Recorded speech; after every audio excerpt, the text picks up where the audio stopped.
Nosso assunto de hoje envolve pensamentos, filosofia, ações práticas, reflexões. Vamos conversar sobre crise existencial. É fácil conversar sobre crise existencial? Vou começar com o Sérgio, que está aqui bendito entre as mulheres, né, Sérgio? Tipo assim, é mais fácil, homem ou mulher, colocar para fora essas crises, exteriorizar? Olha, isso... É indiferente. Não depende, nem tem nem classe, nem gênero. A dificuldade parece ser igual para todos. Uhum. É claro que, quando falamos em crise existencial, nós temos que distinguir aquela crise existencial que é decorrente de um acontecimento, e sempre crise existencial sempre envolve algum acontecimento na vida concreta da pessoa que afeta seu ser por inteiro, a abala emocionalmente, cria turbulências emocionais e pode ser circunstancial, quer dizer, uma falência ou a perda de um ente querido. Tá. E a pessoa pode conseguir se virar nessa situação, tendo apoio e até circunstâncias ajudarem, nascimento de um neto, coisa assim, que vai contrabalançar esse processo, até a pessoa pode sair dessa chamada crise circunstanciada e sem grandes danos ou sem complicações.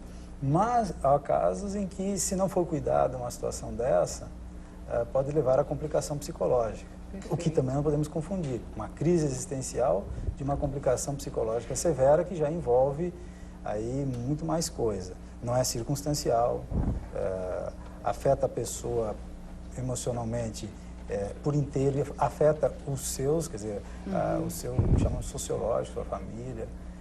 Isso implica, então, uma demarcação precisa, uma verificação cuidadosa do que está acontecendo efetivamente com a pessoa e o que está ocorrendo na sua vida concreta e o que está ocorrendo psicologicamente, emocionalmente com ela. Aí que podemos definir que tipo de situação ela está passando. Eu até questionei, até pela questão hormonal, porque sempre falam assim, nossa, a mulher tem crise, está sempre em crise, os homens não passam por crises, ou se passam, não exteriorizam. É por isso que eu puxei esse gancho de ti, mas isso é indiferente. É indiferente porque homens também padecem sofrimentos psicológicos, passam por crises também. É só ver aí, não é só mulheres que perdem emprego ou têm problema por não conseguir ser mãe ou coisa assim. Mas homens também podem estar aí, e estão aí com situação de desemprego, e isso está afetando. Veja bem, perdeu o emprego, arruma outro emprego, resolve. Circunstancialmente isso pode acontecer. É prático. Mas dependendo do emprego, a função que ele tem, esse rendimento propiciava a ele a viabilização dos seus filhos, e ele sendo pai, então envolve o seu ser. Bom, aí uma situação dessa, a perda de um emprego aí vai abalar muito mais forte, porque há risco de falência, essa coisa toda, vai afetá-lo muito mais, podendo levá-lo, sim, a desenvolver uma complicação se isso não for acompanhado, verificado, cuidado devidamente. Há tempo, né? Sérgio, tem crises que chegam, né? De repente, por exemplo, a pessoa está num ritmo, está com um emprego, está com uma família, e de repente acontece uma perda, acontece uma falta de alguém, acontece uma quebra financeira, e essa pessoa não tem suporte. De onde vem esse suporte para seguir adiante? É a fé em alguma coisa, a fé em si, acreditar? Como é que funciona? Em primeiro lugar, a pessoa precisa conseguir encarar-se, vamos dizer assim. Aceitar?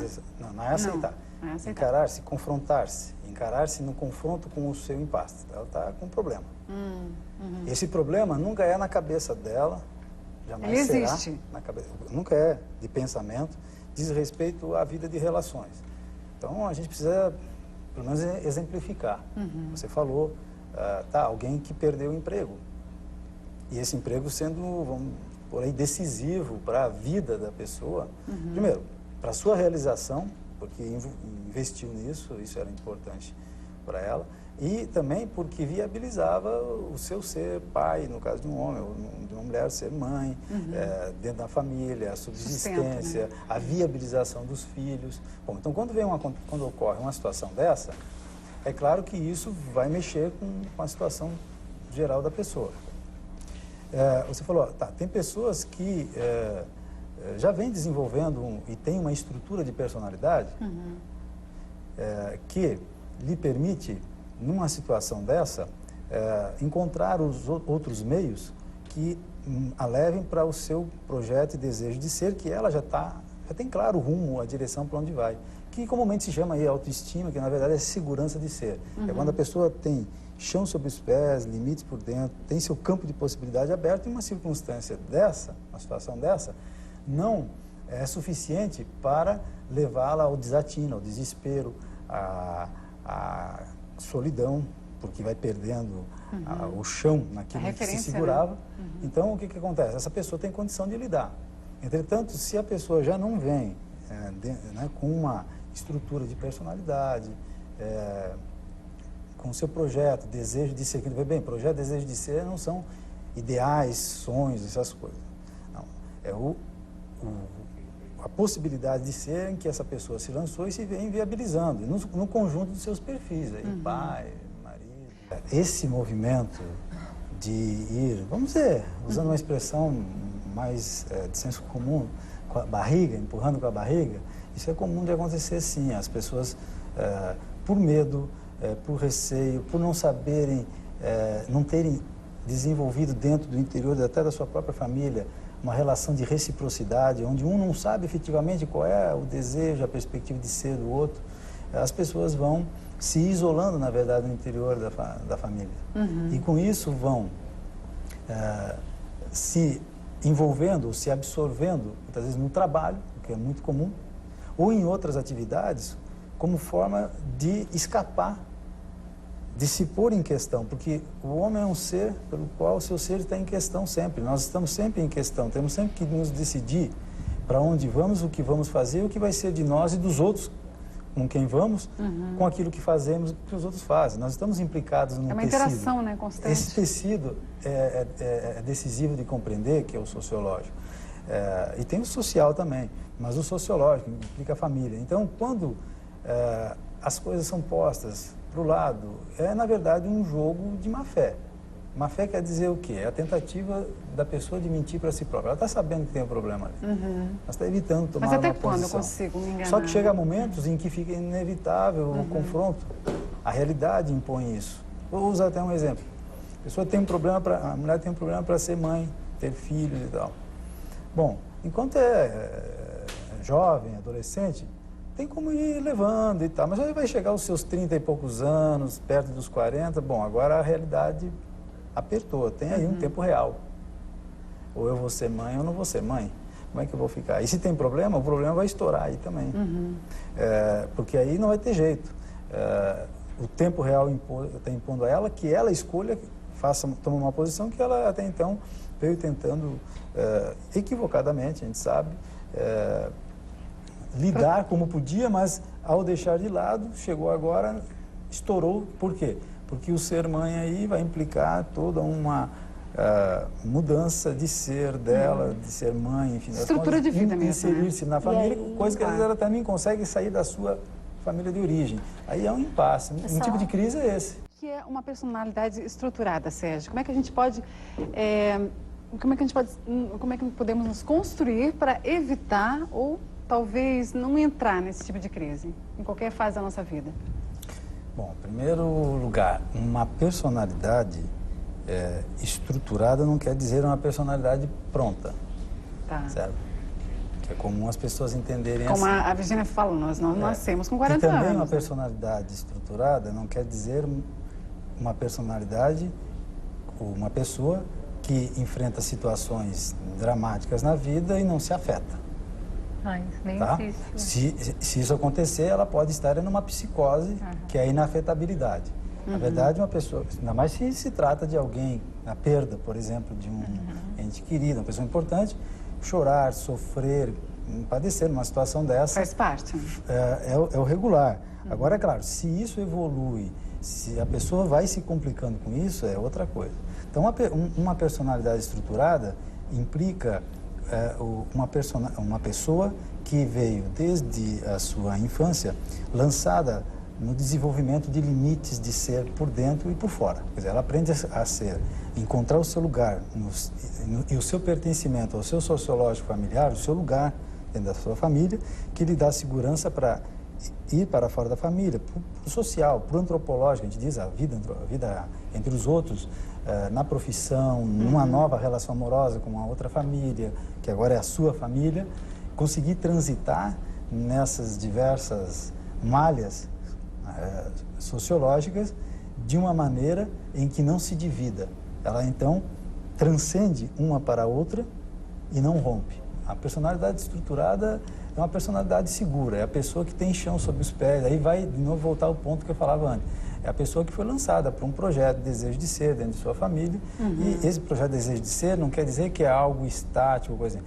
O projeto de desejo de ser é o modelo de ser que se impõe ou é posto, em que a pessoa é lançada dentro da família para realizar. E ele envolve um ser inteiro. Na verdade, não se pode confundir projeto de vida, que pode ser fundamentalmente ser mãe, no caso de uma mulher, mas passa por ser a profissional, que se realiza bem, com isso viabiliza o ser mãe. Pode um desses perfis ser o preponderante. Tá. Né? É o fundamental, mas não é o único. Então, uma personalidade bem estruturada é isso, é uma pessoa que se move no conjunto dos seus perfis. Quando a gente fala perfil aí, para dar uma ideia, profissional, pai, vai transitando, filho, mas com segurança. se movendo nesse conjunto, passando pelos outros, sempre na relação concreta com os outros, de implicação com os outros. Claro. Isso, então, não é ela voltada para si própria, essa noção de que tem um momento que o sujeito tem que voltar-se para si próprio, é exatamente o caminho da solidão. Então, deixa os outros lá agora, eu cuido de mim. Nunca é assim na prática. E se for por esse caminho, exatamente é o caminho do enlouquecimento. Que as pessoas pensam que louco é só aquele que está rasgando dinheiro aí na rua, ou que está em crise psicótica. Não, a pessoa pode estar numa situação de psicose, aí a distância na solidão, mas num comportamento social regular. Natural. Ela vive uma vida dupla. Então, a personalidade estruturada implica isso, uma pessoa inserida dentro do seu sociológico, dos vários sociológicos que compõem um conjunto de rede de relações de sua vida. Nunca é a pessoa isolada. Não existe pessoa que, recortada do seu sociológico, seja ele qual for, esteja inteira. A viabilização do ser humano e a possibilidade de ser dele está sempre no tecimento do seu sociológico. É aí que ele se encontra, aí que ele se reconhece, é aí que ele se faz quem ele deseja ser. Aí que temos uma personalidade segura. Durante o intervalo a gente falou, existe alguma fórmula prática para eu controlar os meus pensamentos, para eu não me questionar tanto e viver mais em paz, mais tranquila? Aí tem um equívoco bastante comum, que é traduzir um problema por uma série de questionamentos, como se se o problema da pessoa fosse os pensamentos que ela está tendo. É claro que uma pessoa, numa complicação severa, ela tem precipitação, invasão de pensamentos, ela não quer pensar sobre certo assunto e ela é empurrada para pensar. Os pensamentos, por isso dizemos, se precipitam. E ela não consegue evitar. Né? Mas junto com esses pensamentos, ou nesse fluxo de pensamentos, a pessoa padece de afetações emocionais, sintomas. Sintomas do tipo coração que acelera, tensão no corpo, a respiração fica curta, ofegante, pressão no peito, tremor no corpo, as situações de acesso mais fortes que a pessoa experimenta num tremor muito grande e com a sensação de que a carne está se desgrudando dos ossos. Quer dizer, ela está diante das coisas, na relação com as coisas, percebendo as coisas, ela não perde a percepção, mas se experimenta à distância, se constata a distância desligada, desimplicada da relação com as coisas. Então, uma situação em que a pessoa é lançada nesse conjunto de pensamentos, que aí vai para... turbilhão. Vai para logorreia, que a gente diz, tá ligado? Pensamento, pensa, não consegue parar de pensar, não desliga. Isso já é função e já faz parte do conjunto do seu acesso padrão. Se for bem verificado, isso que a gente vai identificar. Então, vê bem, então não temos que atuar no pensamento.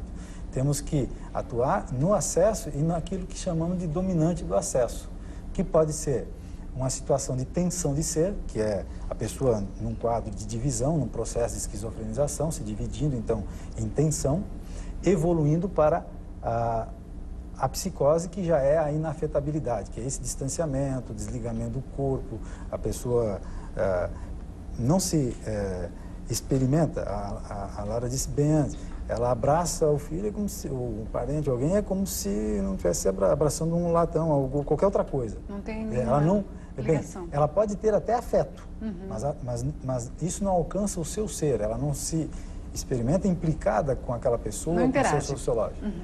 Não é só não interage no sentido de que conversa, não interage, não se implica, está de fora. É como não se permite interagir. É como quem está dentro de campo, mas fora do jogo. É assim que a pessoa se experimenta.